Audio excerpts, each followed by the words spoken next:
बिस्मिल्लाहिर्रहमानिर्रहीम जी, अस्सलाम वालेकुम जी। टॉपिक आज का हमारा है जो चल रहा है पीछे से कि factors effects of speed of sound. ठीक है, तो आज हम दो फैक्टर्स पढ़ेंगे। एक तो हम पढ़ेंगे कि मॉइस्चर्स का इफेक्ट्स क्या होता है ऑन स्पीड ऑफ साउंड, और दूसरा हम पढ़ेंगे ये कि जो आपके पास विंड है उसका इफेक्ट्स क्या होता है स्पीड ऑफ साउंड पर। ठीक है, तो सबसे पहला हमारा फैक्टर इफेक्ट है वो हमारे पास है थर्ड। जो टाइप्स है पहले दो हमने पढ़ लिए वो हमारे पास है मॉइस्चर।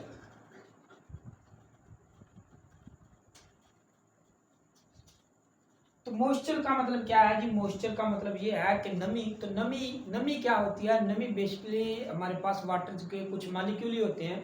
तो जब आपके पास वाटर के मालिक्यूल एयर में इंटर हो जाते हैं तो तब क्या होगा? ठीक है, तो हमने रिसेंटली पहले अभी अभी जो पढ़ा हुआ है रिलेशन वो हमारे पास कौन सा है? वो हमारे पास वेलोसिटी। हमने कहा था कि आपके पास क्या होती है जी? इनवर्सली प्रोपोर्शनली होती है किसके? डेंसिटी के। ठीक है, ये हमने पढ़ा था, इसके बराबर होती है। ये हमें रिलेशन बताता था कि कोई भी हमारे पास गैस हो, अगर उसकी डेंसिटी डिक्रीज हो रही है तो उसका मतलब वेलोसिटी इंक्रीज हो रही है। अगर वेलोसिटी डिक्रीज हो रही है तो उसका मतलब उसकी डेंसिटी इंक्रीज हो रही है। ये हमें ये रिलेशन बताता है। ठीक है, तो अब हमारे पास क्या होता है जी? जब हमारे पास मॉइस्चर नमी हमारे पास एयर में शामिल हो जाती है तो क्या होता है जी? वेलोसिटी उसकी इंक्रीज हो जाती है।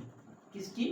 हमारे पास जब मॉइस्चर के कुछ पार्टिकल आपके एयर में इंटर हो जाते हैं तो उससे क्या होता है जी? उसकी वेलोसिटी इंक्रीज हो जाती है।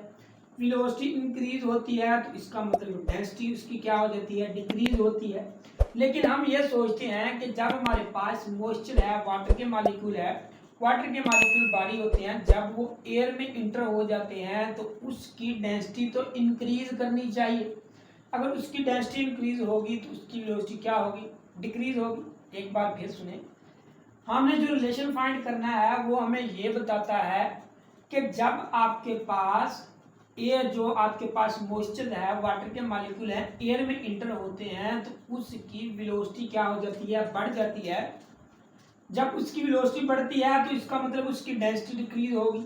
लेकिन हम ये सोचते हैं कि जब आपके एयर और वाटर के मॉलिक्यूल इंटर हो जाते हैं, वाटर के मॉलिक्यूल एयर में इंटर हो जाते हैं तो उसकी डेंसिटी डिक्रीज इंक्रीज हो जाती है। डेंसिटी इंक्रीज होने की वजह से उसकी वेलोसिटी डिक्रीज होनी चाहिए। ठीक है जी, हम सोचते हैं।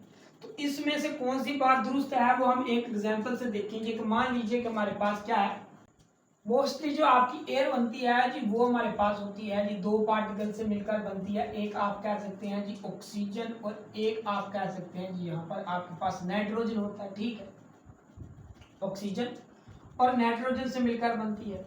तो जो ऑक्सीजन है उसका एटॉमिक मास हमारे पास होता है 16, और 16 2 को मल्टीप्लाई किया तो हमारे पास कितना आ गया? 32 आ गया। ठीक है, ये हमारे पास ऑक्सीजन आ गया।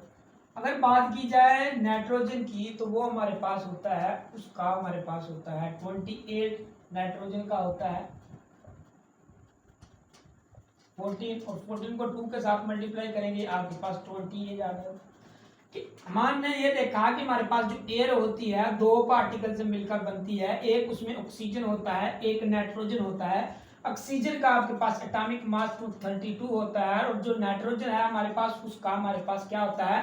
एटॉमिक मास 22 होता है। हमने कहा कि हमने यहाँ पर मॉइस्चर डाल दी, यानी एयर के कुछ पार्टिकल, वाटर के कुछ पार्टिकल डाल दिए, वाटर के कुछ पार्टिकल हमारे पास डाल दिए। वाटर क्या है? हमारे पास मॉइस्चर है।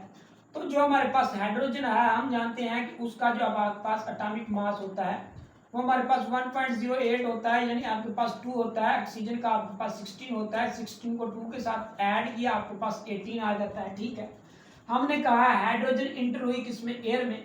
तो जब हमारे पास, ठीक है, ये हम एक वैक्यूम की बात कर रहे हैं कि जब हमारे पास एक वॉल्यूम हो, ठीक है, एक वॉल्यूम हो तब की बात कर रहे हैं। हमने कहा कि उस वॉल्यूम में हमारे पास ऑक्सीजन के और नाइट्रोजन के पार्टिकल हैं, उनका क्या है जी? ये हमारे पास एटॉमिक मास है। लेकिन जब यहाँ पर हमारे पास क्या होगा जी? वाटर इंटर होगा, यहाँ पर वाटर इंटर होगा। वाटर का हमारे पास एटॉमिक मास कितना है जी? वो हमारे पास 18। अगर तो वो ऑक्सीजन को बाहर निकालेगा, अगर तो वो ऑक्सीजन को बाहर निकालेगा, इसका मतलब यहाँ पर हमारे पास कितना था जी? 32 था, यहाँ पर हमारे पास 28 था। ये हमारे पास तकरीबन मान लीजिए 60, ठीक है 60 बन गया टोटल। अगर हमारे पास यहाँ पर क्या हुआ जी, वाटर इंटर हो गया, तो वाटर क्या करेगा जी, इसको बाहर निकाल देगा ऑक्सीजन को, यानी ऑक्सीजन आपका निकल जाएगा बाहर, जिसका एटॉमिक मास है 32, और यहाँ पर आ जाएगा वाटर। वाटर का हमारे पास कितना है जी, वाटर का हमारे पास है जी आपके पास 18। जब पहले हमारे पास क्या था 16 था, तो जब हमारे पास वाटर ऐड हुआ तो कितना आपके पास आ गया जी, आपके पास आ गया ये हमारे पास 20 और 10 30 और आपके पास 46 आ गया। इसका मतलब क्या हुआ कि पहले हमारे पास क्या था, जो आपकी एयर का मास था वो किस पर मुश्तमिल था, 60 पर मुश्तमिल था। लेकिन जैसे ही वाटर का मॉलिक्यूल इंटर हुआ तो वो तो उसका क्या हो गया, एटॉमिक मास कम हो गया, ठीक है। जब उसका एटॉमिक मास कम हुआ तो हम जानते हैं कि आपकी डेंसिटी किसके बराबर होती है, मास पर यूनिट वॉल्यूम। डेंसिटी का डायरेक्ट रिलेशन किसके साथ होता है, मास के साथ होता है। अगर मास कम हुआ तो इसका मतलब डेंसिटी कम होगी, ठीक है। और अगर आपके पास डेंसिटी कम होगी तो इसका मतलब उसकी वेलोसिटी इंक्रीज हो जाएगी, ठीक है। यही बात अगर आप ऑक्सीजन की कर लें, यहाँ पर नाइट्रोजन की कर लें, तो नाइट्रोजन में भी सेम प्रोसेस होगा कि हमने ये देखा कि जब आपके पास मॉइस्चर एयर में दाखिल होती है तो किसी बड़े पार्टिकल को वहां से निकाल देती है, जिसकी वजह से उसका मास कम हो जाता है। जब उसका मास कम हो जाता है तो उसका रिलेशन डायरेक्ट है किसके साथ, डेंसिटी के साथ। इसका मतलब उसकी डेंसिटी कम हो जाती है। जब उसकी डेंसिटी कम हो जाती है तो आपके पास उसकी वेलोसिटी इंक्रीज हो जाती है, ठीक है।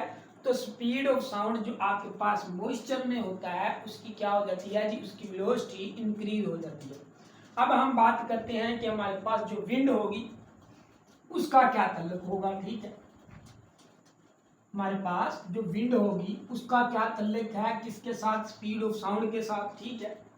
तो हमारे पास नेक्स्ट 4 पॉइंट है वो हमारे पास क्या है जी, विंड। तो मान लीजिए कि यहाँ पर आपकी क्या है, कोई भी आपके पास स्पीकर है, स्पीकर में से आपकी आवाज निकलना शुरू हुई, ठीक है। ऐसे ऐसे आपकी क्या हुई, आवाज निकलना शुरू हुई स्पीकर में से। तो जब आपकी आवाज यहाँ से निकलना शुरू हुई, मान लीजिए कि यहाँ पर आपके पास रेस्ट में है। अगर आपके पास एयर रेस्ट में है तो इसका मतलब आपके पास उसकी वेलोसिटी क्या है जी, 0 है, ठीक है। लेकिन जब हमारे पास कोई भी साउंड है, स्पीकर की साउंड लगा ले या कोई भी साउंड लगा ले, मेरी साउंड लगा ले, वो ऐसे ऐसे क्या करेगी, मूव करेगी।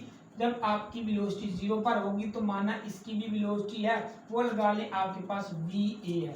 तो जब आपकी स्पीड क्या करेगी कि ट्रैवल करेगी, वेलोसिटी 0 होगी, तो सब के साथ उसके पास वेलोसिटी कौन सी होगी, साउंड के पास उसकी अपनी वेलोसिटी होगी। लेकिन अगर मान लीजिए कि रेस्ट में नहीं है आपकी ये, ठीक है, स्पीड ऑफ साउंड ऐसे ऐसे ट्रैवल कर रही है, आपकी क्या है, स्पीड ऑफ साउंड भी इस तरफ है, स्पीड ऑफ साउंड भी इस तरफ है।